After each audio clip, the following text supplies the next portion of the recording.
Okay, Will. So you can imagine this diagram of a muscle. This probably looks a little bit like your dinner last night. It won't look like everyone's dinner, and that's okay. But what we can do is we can imagine those little tiny fibers in your dinner as a muscle fiber, and that's what we all have inside of us. Will, I know you love a good steak, so if you think about your steak dinner last night, and then you think of how it looked, this is kind of like a cutaway of your dinner from last night. So all those little tiny fibers are muscle fibers, and that's exactly how our muscles look. So you can see the muscle fibers there. They're bundled up into fascicles, and then there's lots of these little fascicles inside of the actual muscle. Okay, and each of those contains these actin and myosin filaments. Now, some of you may have heard of the cross-bridge cycling, which is the diagram on the far right-hand side, and this is the fundamental component of our muscular contractions. You can see ATP there, that very important molecule. Now, if we want to generate force, we need to generate a muscular contraction. And in order to do that, we have these actin and myosin filaments which slide across each other. So they're pulled together and then released to slide further apart. Think of this like, well, one, a muscular contraction, but also rowing a boat.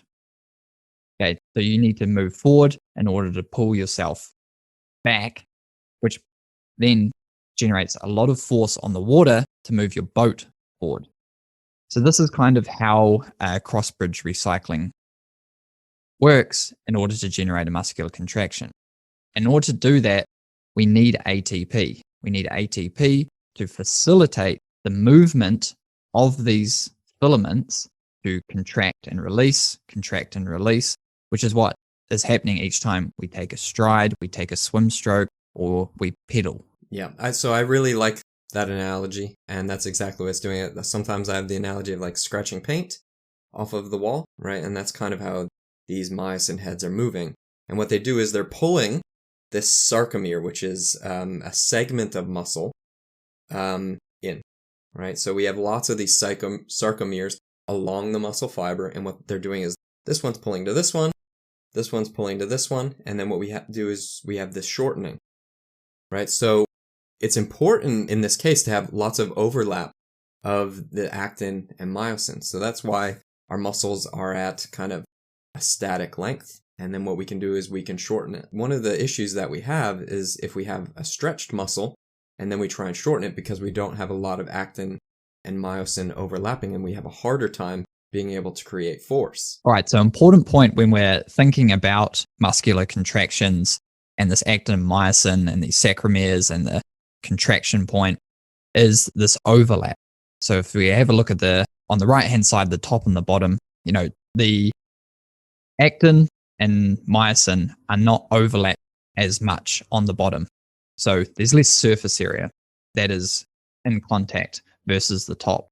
And this is important when we think about crank lengths and swim strokes and stride length and all of these kind of modes of muscular contraction within our sport. When the muscles are stretched further, so the muscle is kind of pulled longer than it normally is as resting, there are fewer opportunities for cross-bridge formation than there would be when we're at resting length, right? So if we stretch the muscle beyond, we're not going to be able to create as much force initially until we get closer to the proper length, because there isn't as much opportunity for cross-bridge formation. And that's shown really well in this bottom diagram. So we know ATP has to bind to the myosin, and in order to facilitate the cross-bridge cycling or our muscular contraction. Now in the bottom, we don't really have anywhere for the myosin to bind onto the actin because the muscle's so stretched. Whereas in the top, if we have a partially contracted muscle or at least shortened muscle, we then have a large amount of surface area or ability to generate those cross-bridge formations and pull and shorten and generate force through a muscular contraction. So Will, I know in a past life you were a triathlete. Tell me how you felt when you got into that, back onto your tri-bike. Oh man, you mean after swimming or like in the aero position? Well, I guess what I'm thinking is, did you ride your tri-bike often? Or did you ride your road bike more often? It really depended on Okay. the race. Right, leading into an Ironman or a 70.3 half Ironman, well, anything I was going to require to ride my time trial bike for an extended period of time, I rode it a Cool. lot in Okay. the aero position. So this is not as common as it should be because riding in the aero position is often uncomfortable. So what we often see is we see athletes going from riding their normal bike in their normal position, and then they jump onto their tri-bike or their TT bike, and suddenly their muscles are contracting a lot differently, potentially stretching beyond where the sarcomeres are being able to have enough cross-bridge formations to be able to create enough force to do the power that they want. So it's really good that you spent time training on yours. And another thing I did, Matt, was I went from 175 mil cranks to 165s. Ah, cool, yeah. I recently switched to 165 mil cranks as well. Love it. It's a great why is feeling. Okay, so the research is kind of maybe doesn't unequivocal. Yeah, the jury's still out, right? So this study, we have a link and a screenshot there. This was done by my PhD supervisor, Paul McDermott. He did a study just looking at 170 versus 175 mil cranks on a cycle erg, looking at how long it took to get to peak power, and then how long you could maintain that power at kind of your threshold.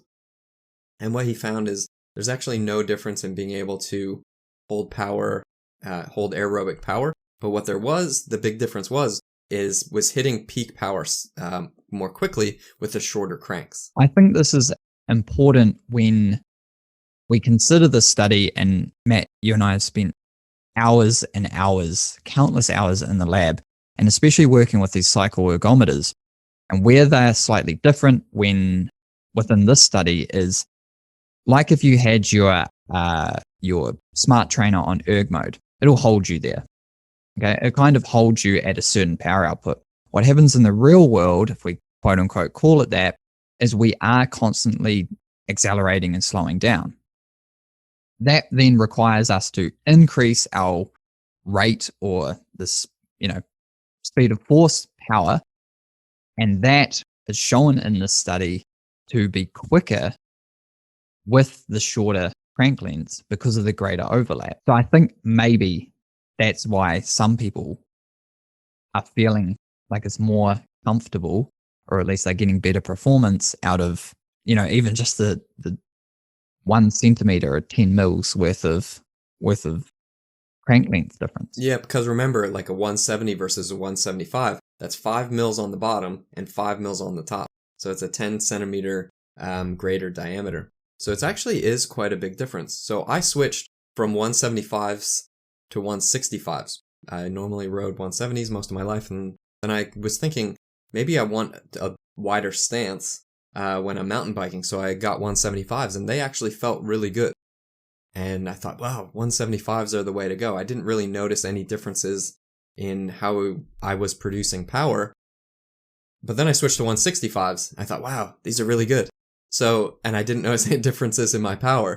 So I think this crank length thing is going to be an argument probably forever. But there is more research coming out. So we've been looking at the new research, and there's still kind of, it's jury's still out. Well, the other part of the argument, Matt, I rode with a cyclist who converted to triathlon. He was a pro, and he was riding 180s.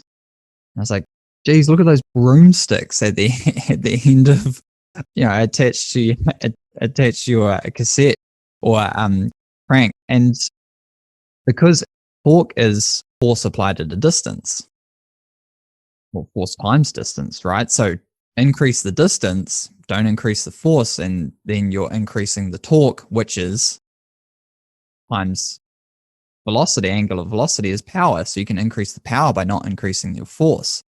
But you slow the angular velocity. Yeah, exactly. And what is the extent at which you're extending your leg, reducing your ability of cross-bridge cycling, or exactly. Muscular contraction, the actin myosin. At the top of that stroke, potentially the muscle is stretched too far.